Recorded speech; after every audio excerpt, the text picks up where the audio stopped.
Hi, it's me again with Corel Tips and Tricks. This is part two about making this ripple effect. I started playing around with it when that other video was loading, and if you play around with it enough, you can change things and find out it may be a smarter thing to do. So we're going to hit the plus key on the keyboard and make a second one. Select both these and go to the blend docker, go to effects and blend, open up your docker. Let's blend it 10 times.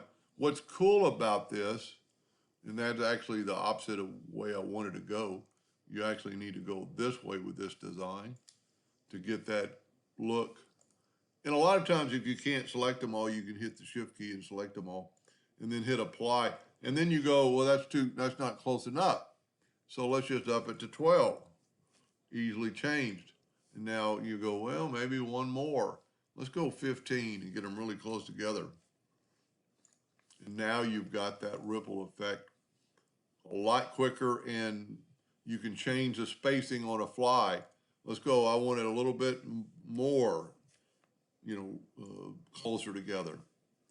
And just like before, just trim them and do whatever you want, or leave it like that if that's what you wanted, type effect. This would be a pretty cool effect. I'm pretty sure this will work. Let's just do it. Let's take a 2-point line and just, let's make it at an angle and kind of stop. And then let's take the Smart Fill tool, set on another color. Let's go with a green. Let's zoom in here so we can see it actually working. Let's zoom in here.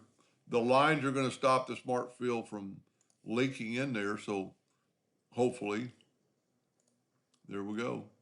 And you get a total different look. And this is another thing you could do with like step and repeat, or you could just move one of them and actually blend it into the other way. But there you have it, and that looks pretty cool. It is a pretty cool ripple looking effect. Anyway, I hope that helped. Thank you for watching.